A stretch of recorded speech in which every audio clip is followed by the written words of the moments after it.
Nobel Prize Dario Fo is one of the most influential theater authors of the second half of the 20th century. His plays have been translated into more than 30 languages and performed all over the world. This video will look at his Red Thread. A narrative thread connects all his works and runs through the themes he explores. Every play he wrote had the collaboration of his wife, Franca Rame. He used to say that 4 hands wrote every play. The first thing that must be said is that he was a satirical author. Every single play by Dario Fo is connected by satire, both in the themes, politics, religion, sex and death, and as a tool of emancipation. His theater pieces all refer to or are metaphors for the modern world, even those set in a precise historical moment.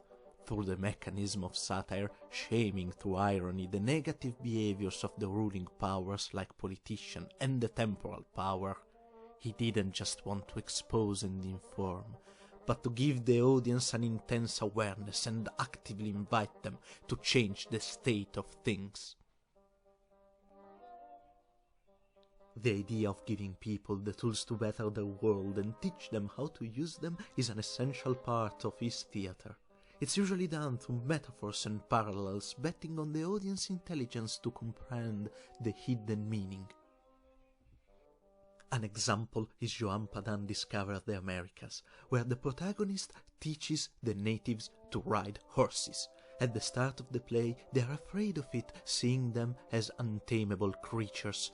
With practice, they learn not only to ride, but to completely master the skill, jumping from one galloping horse to the other without breaking a sweat. A beautiful metaphor for mastering what we are afraid of to better our lives. Other times it was a more straight attack to power, to remind the audience of recent facts, to evoke indignation and push for changes. The most famous example is Accidental Death of an Anarchist, based on actual events. The story is about a police department that oversteps its power and accidentally kills an innocent anarchist during a ruthless interrogation. The interesting fact about this play is that each time it was translated, it was adapted with facts and names from the country it was translated for, meaning that similar events happened worldwide.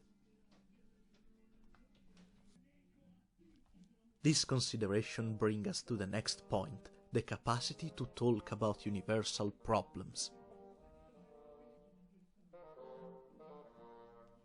Dario Fo's plays deal with satirical themes and universal themes like love, loss, piety and others from the oppressed point of view. They are always dealt with irony, humanity and respect, making him an international author. It is one of the reasons they gave him the Nobel Prize for Literature in 1997. The oppressed and forgotten are a thread that connects all his stories, often told by their perspective. His most famous play, Mistero Buffo, comic mystery play, comprises little segments about beaten outcasts and abused protagonists.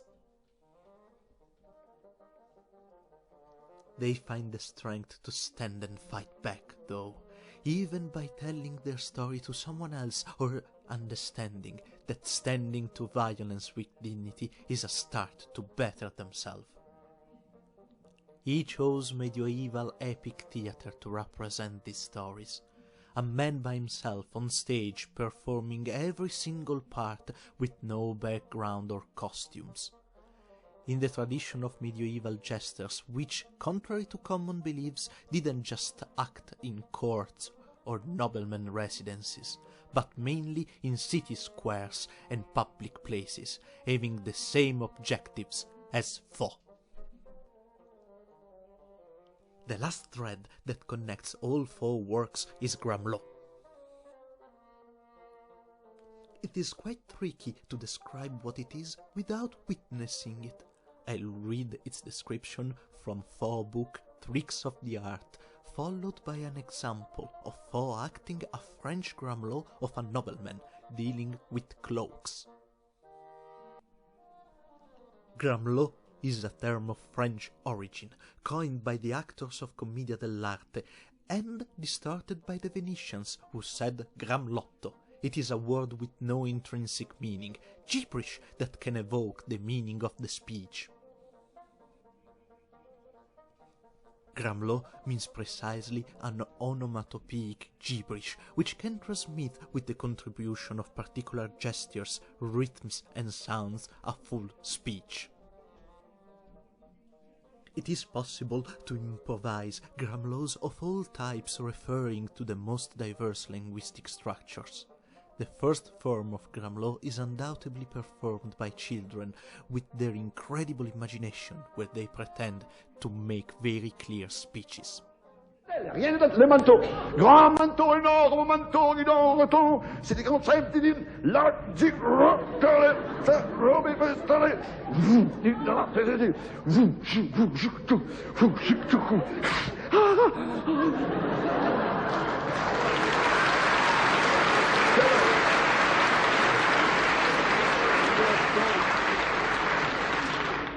il retorse des manteaux, c'est l'encre, il rend c'est que tu me venges. Voilà là! Vite là! Vite là! Ouais! C'est la mèche!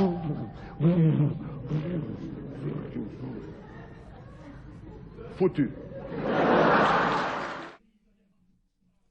This technique, used vastly by Faux, allowed him to create satirical messages where everyone knew what and who he was talking about. Still, words were impossible to transcribe, making partial censorship impossible, which is why they censored him completely, making his life much harder. However, he never stopped writing and fighting on the sides of the abused. On a personal note, I believe Dario Fo influenced every single generation of writers and theater performers after him. Without his texts, we wouldn't conceive one performer shows as we do today. We wouldn't have recovered the satirical part of medieval literature and theater and their true meaning, both in performances and themes. In the description, I'll put a link to a couple of his plays. I hope you check them out. Onward to the next author.